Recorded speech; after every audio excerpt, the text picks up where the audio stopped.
Hello, Morongo Basin, and listeners around the world online at Z107.7 FM.com. Here is the Z107.7 Local News for Wednesday, June 25th, 2025.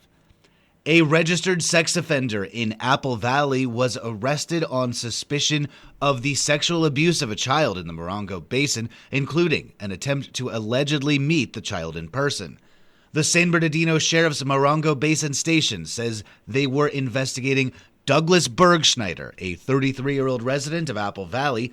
Bergschneider is a registered sex offender, and detectives say he was using the social media service Kik to communicate with a 13-year-old girl living in the Morongo Basin.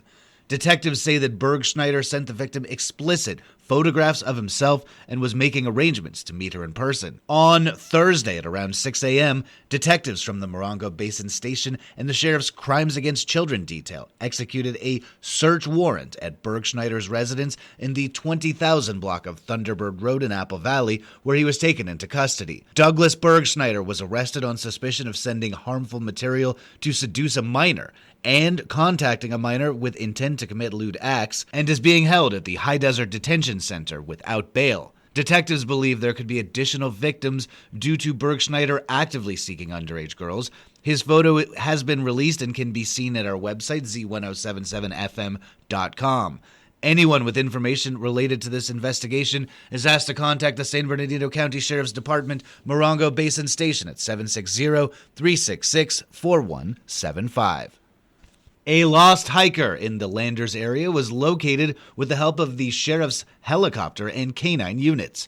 On Saturday morning at around 9:30 a.m., the sheriff's department received a report that a hiker had left a camp the previous night and had not yet returned. Deputies responded to the area in the 54,500 block of Gleason Road in Landers and began an area check.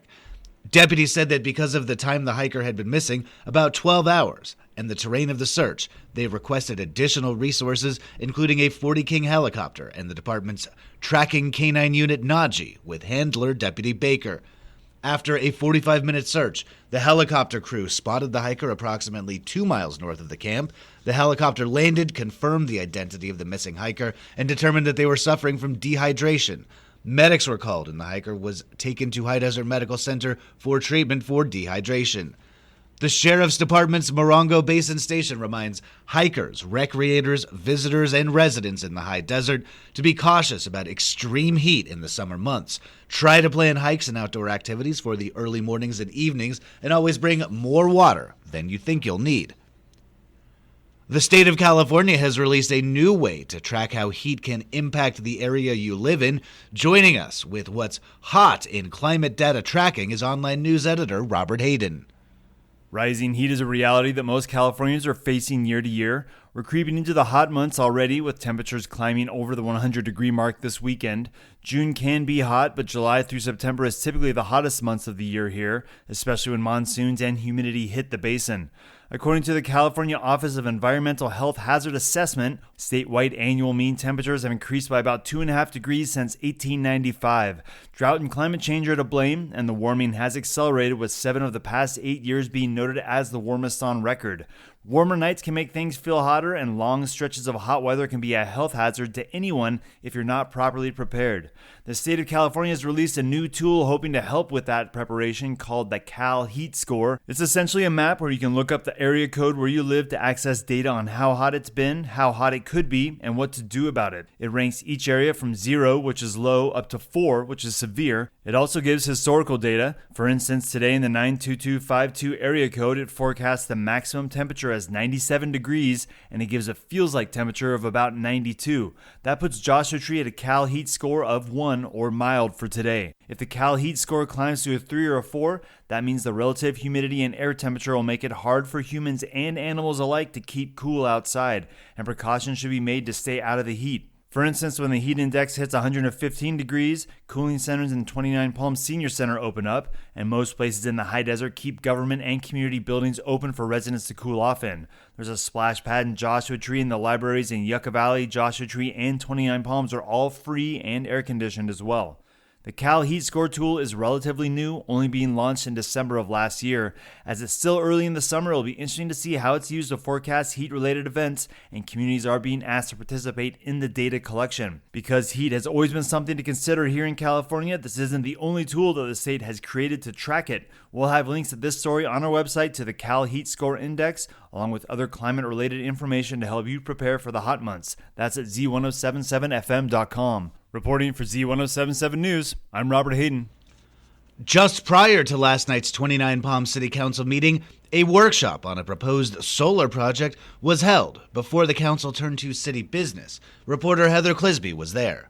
Council chambers was packed last night for a pre-meeting workshop that explored the community benefits package presented by E-Group PS Solar, the developer of a proposed 184-acre solar farm north of 2 Mile Road. Negotiated by city staff after nearly a year, the project would bring in $500,000 over several years. While the city passed a moratorium on large solar farms in 2012, Assembly Bill 205, passed in 2022, enabled developers to bypass local laws, citing an urgent need for alternative energies. Thus, despite any opposition, the project may happen anyway, which is why the city is negotiating benefits. Resident concerns included the site being within a sand transport path and that the project may fall short of the AB 205 requirement, 50 megawatts or more. To be continued. During the official meeting, Council discussed the need for a subcommittee to help support and guide the Tourism Business Improvement District.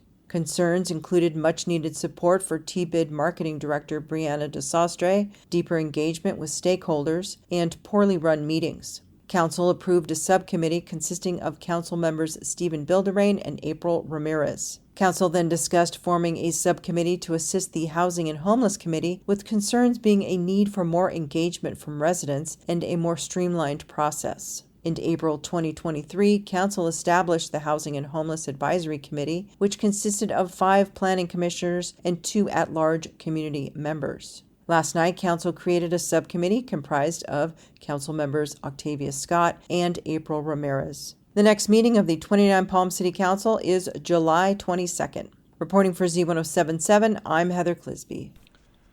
And finally, last night, the Morongo Unified School District Board of Trustees held their final meeting of the 2024-2025 school year. Reporter Gabriel Hart was in attendance and joins us with this recap.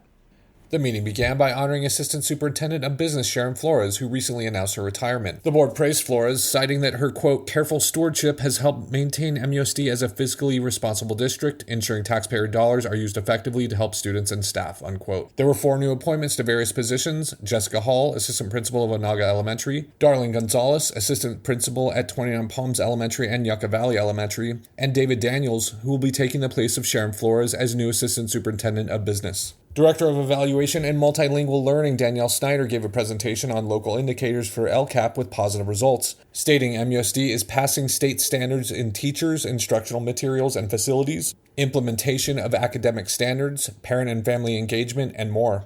Snyder said next steps of improvement include continued data monitoring, ongoing professional development with intentional and focused strategies.